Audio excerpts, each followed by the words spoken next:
Grossi Posse Packer Nation. Welcome to another episode of Packcast, the podcast where you don't have to be a Packers fan, but it sure does help. I'm your host, Tom Grossi, and today we're going to continue looking at potential Packers head coaching candidates, and this one is getting an interview, or depending on when I release this, just had an interview. Haven't really decided on that one yet. But we're, of course, talking about the defensive coordinator for the New England Patriots, Brian Flores. Now, this guy is kind of sweeping under the radar because the big guy that everybody and their mother is talking about is, of course, offensive coordinator for the Patriots, Josh McDaniels, who we did an episode on a couple weeks ago. So if you want to check out my thoughts and opinions, not like they matter to anybody, on him, you can go and check those out. But Brian Flores, his resume is pretty scarce in that there's not a whole lot going on. In that this year, obviously with the departure of Matt Patricia during the offseason, he stepped up and was named like de facto defensive coordinator because I don't know if Bill Belichick doesn't love him enough to actually give him the title. But that being said, we are going to go through and take a look at his career as well as kind of look at what he's been able to do for the Patriots defense and if this guy could be an underdog and could potentially be the guy that we need for the Packers to ultimately succeed. So let's just take a look at kind of his accolades real quick. He's been in the NFL since 2004. He's spent that entire time, so the past 14 years, with the New England Patriots, first as a scouting assistant from 2004 to 2005 before moving up to a pro scout from 2006 to 2007. From 2008 to 2009, he was a special teams assistant, then moved up to assistant offensive and special teams, and then 2011, defensive assistant. 2012 to 2015, he was the safeties coach for the Patriot, and then 2016 to 18, he was the linebackers coach. So if there's anything that we can gather from this is, one, he has kind of just risen through the ranks of the New England Patriots, and that has to be a good sign considering, Bill Belichick is completely and totally running the show there, and is only going to kind of give those promotions to the people that he trusts. But I like that he kind of has his hands in a little bit of everything. One, the fact that he was a scout, I mean, that's pretty awesome just to kind of see, his eye for talent. Our current GM was used to be in that role. He was a special teams assistant, so we desperately need somebody to look at our special teams because Ron Zook, you need to leave right now as fast as humanly possible. But also kind of taking a look at safeties as well, which is a high area of need, and linebackers, which is also an area of need for us, and they can develop guys like Oren Burks, etc. So that being said, I like that he's kind of been a jack of all trades when it comes to the defense, but that is also something that we haven't really seen from the other candidates that we've taken a look at. They've basically been just offensive-minded coordinators or running backs coaches or college coaches with different offensive schemes, etc. And so this guy is obviously bringing something completely different to the table in that he is completely defensive-minded. And we'll talk about if that's what the Packers need coming up. But this season is his first season as defensive coordinator, and he is doing all the defensive play calling. Before that, his little run of fame, or his 15 minutes of fame, was actually sending in Malcolm Butler during the Super Bowl, during that play that he picked off Russell Wilson at the goal line. So that's his little bit of a claim to fame. But with his tenure with the Patriots, they've won 3 Super Bowls. And this year alone, yards per gain for the Patriots defense, they're 21st in the league. Passing yards per game, they're 22nd. And rushing, they're 11. So not really great on that end.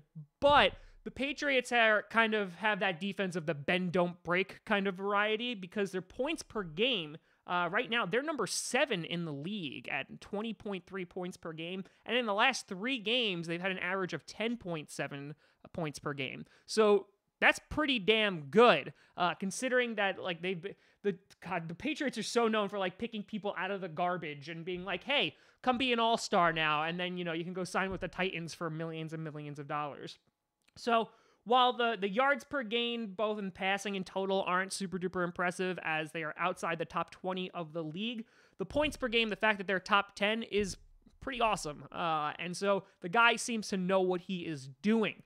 which is probably why he is Mr. Popular right now. As besides the Green Bay Packers, he currently has requests for interviews from the Dolphins, the Broncos, and the Browns for their head coaching positions. So this man is going to be busy. Now, the Broncos, meh. Dolphins, oh God, the Dolphins are just, they're a black hole of despair right now. I really don't know who wants to go coach the Miami Dolphins. Maybe Jim Carrey, just to like kind of get back into the Ace Ventura role, but that's really all I can see. So if the Packers decided to go with this guy, the only other team that I could see would really compete for his intrigue and desire would be the Browns. The Browns, who have an upstarting rookie quarterback. They have a young-ass team. They have a ton of talent and a ton of potential. I know we've been saying that for a while, but like it's true this time about the Cleveland Browns. And so I could see him being pulled between those two directions of getting Aaron Rodgers and, you know, one of the best quarterbacks in the NFL, but he's in the twilight of his career, or do you go for the young upstart? He gets to completely mold the team himself. I could see him picking the Browns over the Packers in that case. He also interviewed for the Cardinals job last year and did not get it for whatever reason. But kind of jumping back and answering the ultimate question, and what is the title also of this episode, is should Brian Flores be the new Packers head coach? Should we get a defensive guy? He's young. He's 37 years old. He has no college experience. He played for a little bit, but had injury concerns, which is why he didn't go to the NFL. But he really has just risen through the ranks of an illustrious organization, being the New England Patriots, winning 3 titles with them. And he really has a great understanding of the defensive side of the ball. And considering since 2010, we have struggled in the defensive department, it might not be a bad look to get him. Now, that being said, he's really one of the few guys, besides, you know, guys like Vic Fangio, that are really defensively minded. And so I don't know if they're just interviewing him because like he's an outlier and that like he's providing something different, that maybe they interview him and then they kind of see like, okay, this is what he knows. Let's see if another coach has some similar experiences or has some similar knowledge. But it's interesting that they want to interview this guy, considering the Packers, for God knows how long, have just been offensively minded. We've never kind of been used to having that elite defense. I'm not back God. 2010, I wouldn't even say we had elite defense. We just had a really good defense at causing turnovers. But like Reggie White before that, we weren't really ever known for our defense. It's been the Aaron Rodgers show. So should we bring in a guy that completely kind of restructures the Packers' identity? And that's not necessarily a bad thing, considering while we still have time with Aaron, eventually there's going to be a time where we don't have Aaron Rodgers at the helm and we still need to be competitive. In that we have been relying so much on our offense while throwing basically all of our high draft picks at defense, some of those working out and some of them not. Here comes a guy who actually might know what he's doing. And that's not a kind of knock against Mike Pettin, the guy who's only spent a year there, and I am a big fan of Mike Pettin, though I don't think that he should be a head coach, but he could potentially get an interview. He's come out and said, like, I'm kind of doing my own thing, not really going to worry about it. But if Brian Flores comes in and is the new head coach for the Green Bay Packers, you will most likely see a very different Green Bay team, but you may see a more well-rounded team. So I'm going to say that this wouldn't be the worst signing in the world. So while he doesn't have a ton of coaching experience, the fact that he has all of this, like a jack of all trades of defensive-minded experience, I kind of would welcome that change a little bit.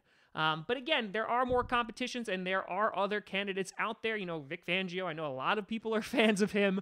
And there's some other people on this list that we'll continue to go through. But don't go to sleep on Brian Flores, because I think somewhere he has a chance to be a successful head coach. But let me know what you think down in the comments below. You can always find me at TomGrossiComedy.com, TomGrossi Comedy, or at TomGrossiComedy on the Twitters and the Instagram and the Patreon and all those social media accounts. Check out podcasts on SoundCloud, iTunes, Google Play Music, and of course here on YouTube multiple times per week. We'll also be streaming this weekend's playoff games, so check those out. But thank you so much for watching. I'm Tom Grossi, and as always, go Pack Go.